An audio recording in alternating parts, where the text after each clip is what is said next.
1984 June 10ని నేను అర్ధరాత్రి సొంత సినిమా స్టార్ట్ చేశానండి.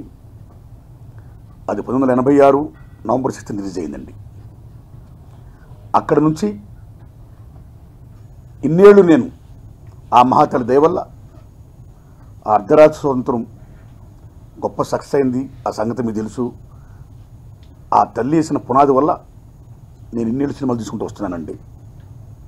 భారతదేశంలో ఉన్న, ఆంధ్రప్రదేశ్లో ఉన్న జరిగిన అనేక సమస్యల నేపథ్యంలో, ఉద్యమాల నేపథ్యంలో సినిమాలు తీసుకుంటూ ఇప్పుడు నేను తీస్తున్న చిత్రం రాజ్యాధికారం ఫినిష్ అయిందండి, సెన్సార్ అయిందండి. అక్టోబర్ 31ని ఈ సినిమా నేను రిలీజ్ చేస్తున్నానండి. ఈ నెల 31ని సినిమా నేను రిలీజ్ చేస్తున్నాను సార్. నేను చిన్నప్పటి నుంచి, నా కాలేజీ డేస్ నుంచి సినిమా యాక్టర్ అవ్వాలనే పిచ్చితో నా బొమ్మ కూడా స్క్రీన్ మీద కనపడాలి, జనం విజిల్స్ చేయాలి, క్లాప్స్ కొట్టాలి, నా గురించి పేపర్లో రాయాలి, వాల్ పోస్ట్లో నా బొమ్మ పడాలి అని ఒక పిచ్చితో, ఆనందంతో, ఓ మోజుతో నేను మా అమ్మ ఇచ్చిన ఒక 70 రూపాయలు తీసుకొని నేను మద్రాసు వెళ్ళిపోయానండి. అక్కడి నుంచి అనేక కష్టాలు పడ్డా. మహానుభావుడు మా గురువు శ్రీ దాసనారాయణ నన్ను ఆదరించి ఆయన నీడలోని, సంగీతంలోని ఆయన నాకు మెయిన్ వేషాలు ఇచ్చారండి, హీరో వేషాలు ఇచ్చారండి. ఆయన ఆ సినిమాలు బ్రహ్మాండంగా ఆడే. అయినా సరే నాకు అవకాశాలు రాలా. అలాంటి దశలో నా మిత్రుల సహాయ సహకారాలతో నేనే సొంతంగా బ్యానర్ పెట్టుకొని స్నేహచిత్ర ప్రత్యక్ష పతాకం మీద అర్ధరా సొంతం తీసానండి. అక్కడి నుంచి ఇలా తీసుకుంటూ వస్తున్నా. ఏ సినిమా పిచ్చితో, ఏ నటుడు అవ్వాలనే పిచ్చితో నేను మద్రాసు వచ్చానో అది జనం దయ వల్ల, మా గురుగారి దయ వల్ల, ఇండస్ట్రీలో పెద్దల దయ వల్ల, నా స్నేహితుల దయ వల్ల, మీ పాత్రికేయుల దయ వల్ల, ఆదరిస్తున్న ప్రేక్షక దేవుడి దయ వల్ల ఆ గుర్తింపు నేను దేవుడు పొందానండి. ఆ దశలో ఇంకా ఏదో వేషాలు వేయాలి, ఇంకా పేరు తెచ్చుకోవాలి అనే తప్పన ఏమైతుందో, ఆ జీలు ఏమైతుందో, అది నాకే కాదు, ఎనీబడి ఎవరికైనా సరే ఆ తీర్థన అదొక అనంతం. అయితే నా రాజ్యాధికారం సినిమాలో గుడ్ వర్సెస్ బ్యాడ్, మంచికి చెడుకు మధ్య ఘర్షణ అనే ఇతృత్వాన్ని నేను తీసుకొని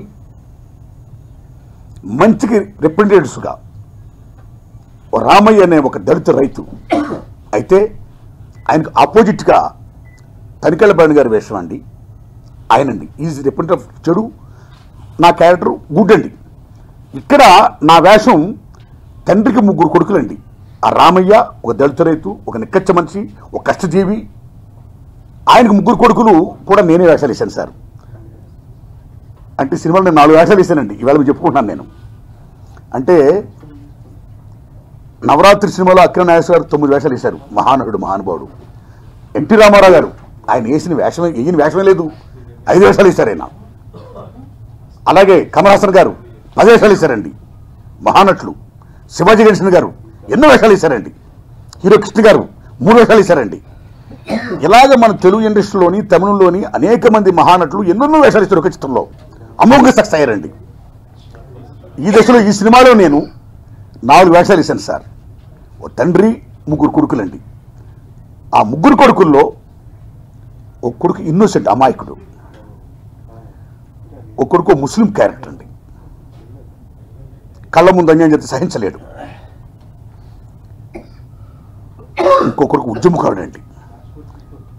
సో ఈ 4 వేషాలు వేసి కథను నేను అల్లుకొని ఈ రకంగా గుడ్డికి రిప్రజెంటేటివ్ తీసుకొస్తూ, ది సేమ్ టైం బ్యాడ్కి రిప్రజెంటేటివ్గా తనికెళ్ళబాణి గారితో 2 వేషాలు వేయించాను సార్.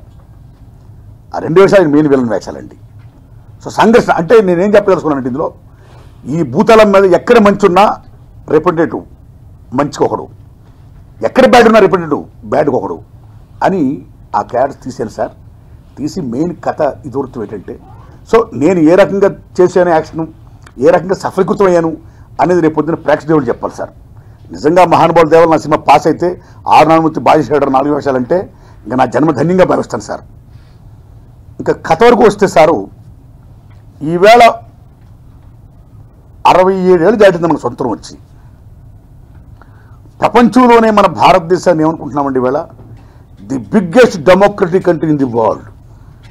ఈ భూతలం మీద అతిపెద్ద ప్రజాస్వామ్య దేశం. ఈ అతిపెద్ద ప్రజాస్వామ్య దేశం మన భారతదేశం ఇవాళ నిజంగా ప్రజాస్వామ్య దశలో మనుగడ సాగుతుందా? నిజంగా ప్రజాస్వామ్యం వర్ధిల్లుతున్నదా? లేదు అని చెప్పదలుచుకున్నా సార్. దానికి కారణం ఏంటంటే సార్, రీసెంట్గా ఎలక్షన్ జరిగాయి మీకు. ఆ ఎలక్షన్లో చూస్తే ఒక వార్డు మెంబరు 5 లక్షల రూపాయలు ఖర్చు పెడుతున్నాడండి. ఓ ఎమ్మెల్యేకి 25 కోట్లు ఖర్చు పెడుతున్నాడు సార్. ఓ ఎంపీకి 50 కోట్లు ఖర్చు పెడుతున్నాడండి. అంటే సీటు కోసం, ప్రచారం కోసం ఈ రకంగా ఇన్ని కోట్లు పెట్టి వాళ్ళు సీట్లు సంపాదించి వాళ్ళు ఎమ్మెల్యేలు, ఎంపీలు అయితే, మంత్రులు అయితే మరి నిజంగా వాళ్ళు దేశానికి సేవ చేస్తారా? ప్రజలకు సేవ చేస్తారా? వాళ్ళు ఇచ్చిన వాగ్దానాలు నెరవేరుస్తారా? లేక వాళ్ళు ఏవైతే ఇన్ని కోట్లు ఖర్చు పెట్టారో మళ్ళీ రీబ్యాక్, మళ్ళీ దాన్ని సంపాదించి మళ్ళీ ఇచ్చేస్తారా? అంటే ఇక్కడ రాజకీయం ఏమైందండి? రాబడి అయిపోయింది. రాబడి ప్లస్ రాజకీయం ఇవాళ అధికారం అయిపోయిందండి ఇవాళ. అంటే మార్కెట్ వస్తువు అయిపోయింది ఇవాళ రాజకీయం. ఈ ప్రజాస్వామ్య దేశంలో ఇవాళ రాజకీయం ఒక మార్కెట్ అయిపోయిందండి. ప్రజాస్వామ్యం బికమే మార్కెట్. అంటే ఇది నిజంగా ప్రజాస్వామ్యం కాదు, ధనస్వామ్యం.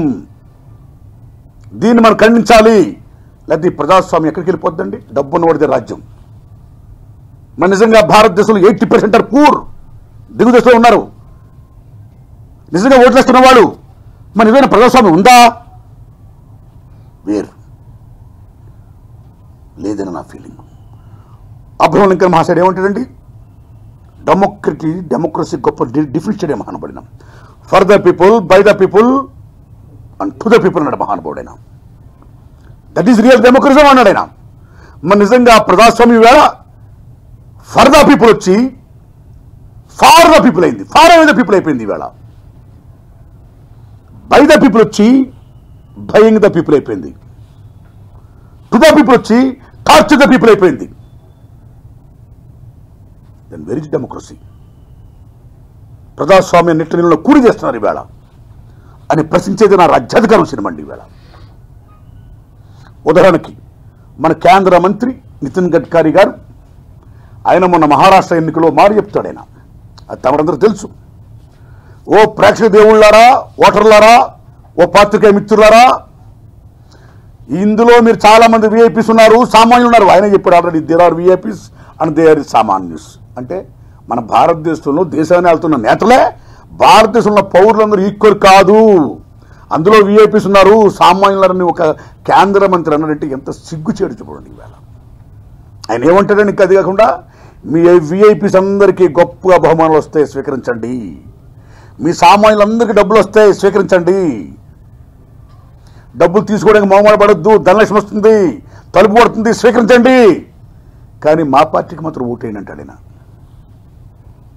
అంటే ప్రజాస్వామ్యంలో నిస్సిగ్గుగా దేశాన్ని వెళ్తున్న నేతలే ఈవేళ పొలిటికల్ మీటింగ్లో డబ్బులు తీసుకోండి, మా పార్టీకి ఓటేయండి అంటున్నారంటే ఇది డెమోక్రసీ. దీన్ని మనం ఖండించాలి. ఆ ఖండించేది నా రాజ్యాధికారం సినిమా. ది సేమ్ టైం స్వయానా బీహార్ ముఖ్యమంత్రి గారు రీసెంట్గా ఒక దేవాలయానికి వెళితే, మిత్రులారా, మై ఫ్రెండ్స్, ఆ దేవాలయానికి వెళ్ళి దేవుడు దండం పెట్టుకుని బయటకు వస్తే సాక్షాత్తు బీహార్ ముఖ్యమంత్రి ఆయన దళితుడని ఆయన బయటకు వచ్చేసిన తర్వాత మొత్తం ఆ దేవాలయాన్ని మొత్తం శుద్ధి చేశారండి. ఎంత దారుణమైన సంఘటన అండి ఇది. పోలీసులు వెళ్తే ఊర్లో ఉన్న ప్రజలందరూ కూడా పోలీసు తరిమి కొట్టారండి. మరి నిజంగా స్వాతంత్రం వచ్చిందా? ఈ దేశంలో అంబేద్కర్ కన్నా కళలు ఏమవుతున్నాయో, రాజ్యాంగ పెద్ద ఏ కళలు కన్నారో, ఏం నిర్దేశించారో, రాజ్యాంగం ముందు అందరూ సమానులే అన్న అంశం దృష్టిలో పెట్టుకుంటే నిజంగా రాజ్యాంగం ముందు సమానంగా ఉన్నారా? కులవిక్ష ఎంత దారుణంగా ఉందండి. సాక్షాత్తు ముఖ్యమంత్రి దేవుడి జనబడి వస్తే శుద్ధి చేస్తే ఇంకా భారతదేశంలో ఉన్న 80% విలేజెస్లో ఉన్న దళితులు, అట్టడుగు వర్గాలు నిజంగా దేవుని దర్శించుకుంటున్నారా? సో ఎంత అసమానతలు. సో ఆఫ్టర్ ఇండిపెండెన్స్ మనం ఏమనుకున్నాం? Between haves and have nots మధ్య గ్యాప్ ఏమవుతుందో ఆ గ్యాప్ ఇలా పెరిగిపోవడం కాకుండా ఇలా పూరింపాలనుకున్నాం మనం. అలా పూరించేది పూరింపళ్ళ ఇంకా సుదీర్ఘంగా దూరం అయిపోతుంది. కాబట్టి ఎవరి కోసం ఈ ఫుడ్స్, ఈ ఎడ్డి పొలాలు ఎవరి కోసం? ఏ మట్టి మనుషులైతే ఈ దేశాన్ని, సమాజాన్ని నిర్మిస్తున్నారో, బిల్డర్స్ ఆఫ్ సొసైటీ ఉన్నారో అటువంటి మట్టి మనుషులు, బడుగు బలహీన వర్గాలు ఈవేళ నిజమైన ప్రజాస్వామ్యం అనిపిస్తట్లేదు. పేదవాడికి ఉండదా? నేను ఎంపీ అవ్వాలి, ఎమ్మెల్యే అవ్వాలి, మంత్రి అవ్వాలి, దేశాలలో ఉండదా అండి? కానీ అవకాశాలు లేవు. కాబట్టి what is my condition, what my పరిస్థితి? ఇలాంటి దశలో రాజ్యాధికారం ఉంది కదా అని ఎవరైతే పెత్తందారులు పెత్తనం చెలాయిస్తున్నారో ఆ ఊళ్ళో వాళ్ళు ఓట్లు వేయలేదని ఆ వర్గం వారు మిగతా దళితులను కానీ బడుగు బలహీన వర్గాలు కానీ హింస పెడితే దానికోసం వాళ్ళందరూ ఏకమయ్యి చేసిన తిరుగుబాటే నా రాజ్యాధికారం. రాజ్యాధికారం ఉంది కదా అని మీరు పెత్తనం చెలాయించొద్దు, రాజ్యాధికారం ఉంది కదా అని ఊరికే జులుం ప్రదర్శించొద్దు అని ప్రశ్నించి చేసిన తిరుగుబాటే నా రాజ్యాధికారం. మహాతల్లి తెలంగాణ శకుంతల గారు కీర్తిశేషులైపోయారు. ఆవిడ మహానటి నిజంగా. ఇందులో చాలా గొప్ప విషయం సరే, ఈ రాజ్యం నాది, ఈ రాజ్యాధికారం నాది. ఏం బిగుతారా మీరు? ఏం బేకలేరు, నా ఇంటికి కూడా బేకలేరు, నా తెల్ల వెంటు కూడా బేకలేరు అంటుంది నా మహాతల్లి. అంత గొప్ప విషయం, చాలా బ్రహ్మాండ నడిచింది అన్నాడు. ఆ వారికి అలాగే 2 విలన్ వేషాలు అమోఘంగా నటించిన తనికెళ్ళ భరణ గారికి, ఇంకా ఎల్బి శ్రీరామ్ గారి వేషం చాలా గొప్ప వేషం అండి. వారికి, లొకేషన్లో నా సహాయ సహకరించిన మిత్రులకు, నటినటులకి, మొత్తం అందరికీ, ఆ ఏరియాలో సహకరించిన పెద్దలకి, ప్రజలకి, అందరికీ కూడా నా వందనాలండి. శంకర మహాదేవన్ గారిని నిజంగా హ్యాట్సప్ చెప్పు. సినిమాలో ఆయన పాడిన పాటకి మంజునాథ్ అనే సినిమాలో గుక్క తిప్పుకోకుండా చాలా గొప్ప పాడారు శంకర మహాదేవన్ గారు. మీరు నమ్మండి సార్, శంకర మహాదేవన్ గారు ఎంత గొప్పగా గుక్క తిప్పుకుండా అంత గొప్పగా పాడాడు. ఆయనకి ఏ మాదిరి తగ్గకుండా ఈ మహానుభావుడు కమటం రామస్వామి గారు గుక్క దిప్పుకోకుండా అంత స్టామినాతో అంత వయసులో మహానుభావుడు పాడాడు. Hats off to him sir. కపట్టు సౌత్. ఇంకా రాసిన మహాకవులు వంగపూడి ప్రసాదరావు గారు, గోరె టెంకన్న గారు, జయరాజు గారు, వరంగల్ శ్రీనివాస్ గారు, దయానంద్ సింగ్ గారు, గిద్దె రామనరసింహ గారు, కమటం రామస్వామి గారు అండి. వీళ్ళందరూ ఒక పాట పాడతానే. జయరాజు గారు గొప్ప పాట రాశాడండి, అన్నీ మంచి పాటలండి. ఇప్పుడు మనకి వేళ తెలుసు కదా, మనకు ఆంధ్రప్రదేశ్లో, మన తెలంగాణలో ఈవేళ ఈ సంవత్సరం వర్షాభావం చాలా తక్కువైంది కదా. ఇందులో నా క్యారెక్టర్ రైతు ఒక వేషం అండి. వానమ్మని దండం పెడతాడు ఆయన, వర్షం కురిపించమ్మ తల్లి అని. నా పాట గొప్ప రాశాడు. ఉందేమ్మ శ్రీనివాసరావు బాగా పాడారండి ఆ పాట. వానమ్మ వానమ్మ వానమ్మో ఒక్కసారన్నా వచ్చి పోవా వానమ్మ, వానమ్మ వానమ్మ వానమ్మో ఒక్కసారన్నా వచ్చి పోవా వానమ్మ. చాలల్లో నీళ్లు లేవు, చెలకల్లో నీళ్లు లేవు, వాగుల్లో నీళ్లు లేవు, వంపుల్లో నీళ్లు లేవు, నిన్నే నమ్మిన రైతు కళ్ళల్లో నీళ్లు లేవు. వానమ్మ వానమ్మ వానమ్మో ఒక్కసారన్నా వచ్చి పోవా వానమ్మ అని గొప్ప పాట రాశారు సార్. సో ఇలా మంచి పాటల గురించి ఇంకా మీరు సినిమా